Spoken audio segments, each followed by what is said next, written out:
আমার দিকে তাকাও, দেখো নামাজ রোজা অত্যন্ত গুরুত্বপূর্ণ ইবাদত। এগুলো ফরজ হয় বালেগ হওয়ার পরে। আর অর্থ ব্যবস্থা সহ আরো কিছু ব্যবস্থা আছে, যখন তুমি মায়ের গর্ভে তখন থেকেই শুরু হয়ে যায়।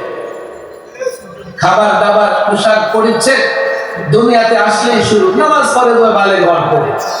নামাজ অত্যন্ত গুরুত্বপূর্ণ ইবাদত, কিন্তু বাকি হচ্ছে গুরুত্বপূর্ণ বিষয়গুলো আছে, এগুলো সম্পর্কে আমরা না জানি, না এগুলো সম্পর্কে আমল করার কোনো তাগাদা আছে।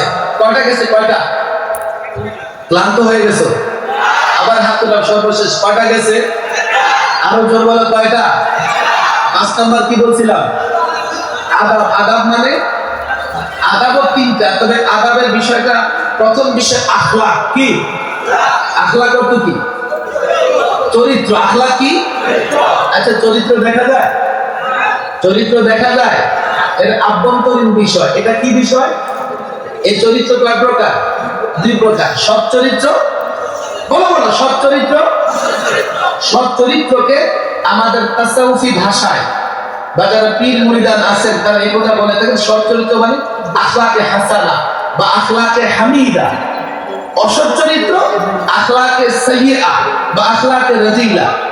আমার দিকে ভালো করে তাকাও, আমরা যখন তাসাউফের কথা বলি, ইহসানের কথা বলি, পীর মুরিদের কথা বলি, তো আমাদের চোখের সামনে কি ভেসে ওঠে? পীর সাহেব রুমাল মারবেন আর মুরিদরা রুমালে ধরবেন, তাসাউফ হয়ে গেছে। সৎ চরিত্রের কিছু বিষয় আছে যার ইলমও ফরজ, যার উপর আমলও ফরজ। তাওয়াক্কুল, সবর, ইখলাস, সিদক আছে না নাই? সবরের কথা কোরআনে নাই? নামাজের চাইতে কম না বেশি? তাওয়াক্কুলের কথা আছে না নাই? ইখলাসের কথা আছে না নাই? এগুলো ফরজ, ফরজ, ইলমও ফরজ, আমলও ফরজ। আবার কিছু বিষয় আছে অসৎ চরিত্রের, যেমন কিবির, হাসাদ, রিবা, বগজ, কিনা, এগুলো হারাম, মৃত্যু জন্তুর চাইতেও ভয়াবহ হারাম। কথা ঠিক না বেঠিক? এই 5 নম্বর সম্পর্কেও আমাদের মুযাকারা তাকরার নাই। আমার দিকে তাকাও, আমার দিকে তাকাও, দেখো একটা ব্যক্তির আকীদা ঠিক আছে, একটা ব্যক্তির ইবাদত ঠিক আছে, একটা ব্যক্তির মুআমালা ঠিক আছে, রুকুবাত ঠিক আছে, তার আখলাক একটু সমস্যা। আখলাক একটু সমস্যা মানে তার ইখলাসে ত্রুটি আছে। সে যাই হোক, যত বড় বক্তৃতাই করুক, আমার মতো যত বক্তৃতা করুক না কেন, যত সমর্থন থাক না কেন, একমাত্র ইখলাসে ত্রুটি থাকলে নেতা হলে জাতিকে নিয়ে বুড়িগঙ্গায় ঝাঁপ দেবে, পীর হলে মুরিদকে নিয়ে বুড়িগঙ্গায় ঝাঁপ দেবে, উস্তাদ ইখলাস নাই, ছাত্রকে নিয়ে বুড়িগঙ্গায় ঝাঁপ দেবে। তাহলে দ্বীনের বিষয়গুলো কয় ভাগে বিভক্ত? বলো, কয় ভাগে বিভক্ত? আলোচনা লম্বা হয়ে যাবে, হিসাব করে দেখো এগুলো তোমার মধ্যে কতটুকু আছে। আমি বিস্তারিত ব্যাখ্যায় গেলে লম্বা সময় লাগবে। আমরা নামাজ পড়ি না কায়েম করি? নামাজ পড়ি না কায়েম করি? নামাজ পড়ার কথা আসছে না কায়েম করার কথা আসছে? নামাজ কিভাবে কায়েম করবে ব্যাখ্যায় আমি যাব না, তবে 4 ইমামের মতামত হচ্ছে তারিকে সালাত, যে ব্যক্তি নামাজ ছেড়ে দেবে তাকে শাস্তি দিতে হবে। তাহলে এই সমাজে কি পরিপূর্ণভাবে নামাজ কায়েম হচ্ছে? যাকাত, হযরত আবু বকর সিদ্দিক রাদিয়াল্লাহু তাআলা আনহু মানিঈন যাকাতের বিরুদ্ধে জিহাদ ঘোষণা করেছেন। আর বর্তমানে যাকাত ভিত্তিক অর্থ ব্যবস্থা আছে। ব্যক্তিগতভাবে আমল করি। হজ, যে হজের আরাফার ময়দান থেকে রাসূলুল্লাহ সাল্লাল্লাহু আলাইহি সাল্লাম উম্মতে মুসলিমার উদ্দেশ্যে বক্তৃতা দিয়েছেন। হজের উদ্দেশ্য কি? ওই আরাফার ময়দান থেকে মুসলমানদের ইমাম, মুসলমানদের নেতা প্রত্যেক বছর মুসলিম উম্মার জন্য দিক নির্দেশনামূলক বক্তব্য দেবেন। হজ তো আছে, দিক নির্দেশনামূলক বক্তব্য নাই। জিহাদ, হ্যাঁ, জিহাদকে কেউ অস্বীকার করে মোরতাদ হয়ে যাচ্ছে। আবার এমনও সংগঠন আছে যে জিহাদের নামে সন্ত্রাসবাদ লালন করতেছে। এবার বলো, হিসাব মিলাও, ইসলামের কয় ভাগ তোমাদের আমাদের মধ্যে আছে? যদিও ইসলাম শান্তির ধর্ম, শান্তিতে এই জন্য নাই পূর্ণাঙ্গ ইসলাম আমাদের ভেতরে নাই। আরে পূর্ণাঙ্গ ইসলাম তো পরের কথা। পূর্ণাঙ্গ ইসলামের ইলমও নাই, তাকরার নাই, মুযাকারা নাই। ইসলাম বিজয়ের ধর্ম হলে কি হবে? আমরা বিজয়ী নই, এই জন্যই আমরা বিজয়ী নই। আমরা পূর্ণাঙ্গ ইসলাম ধরতে পারি নাই। এ জাতি, আলেম ওলামা, ছাত্র জনতা ইসলাম বিজয়ের ধর্ম এটা বলার অপেক্ষা রাখে না। ইতিহাস দেখো, ইতিহাস পড়ো, প্রচলিত তন্ত্র মন্ত্র মেনে কত বছর মুসলিমরা রাষ্ট্র চালাতে পেরেছে?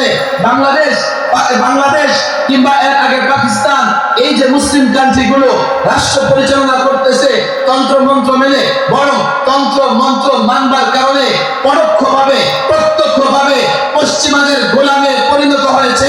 তাই তো পশ্চিমাদের পদলেহন করা ছাড়া মুসলিম রাষ্ট্রগুলো রাষ্ট্র পরিচালনা করতে পারে না।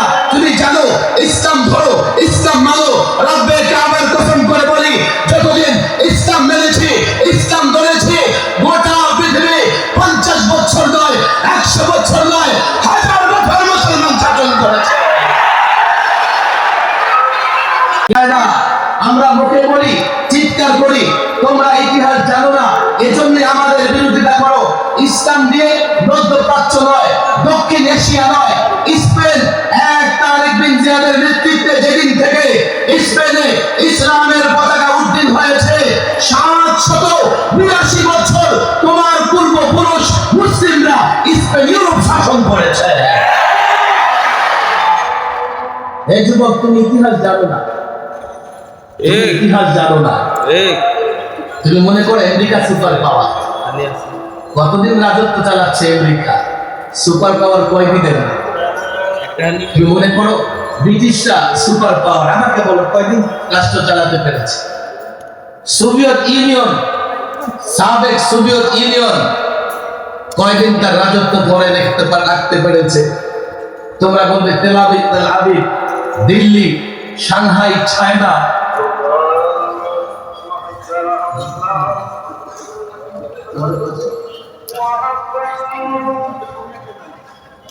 আশেপাশে কি মুসলিম আছে?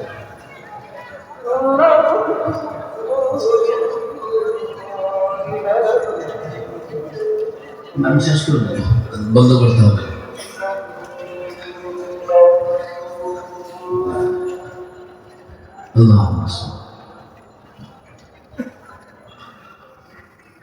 এই বাস্তবতা জাতির সামনে তুলে ধরার দরকার আছে না নাই?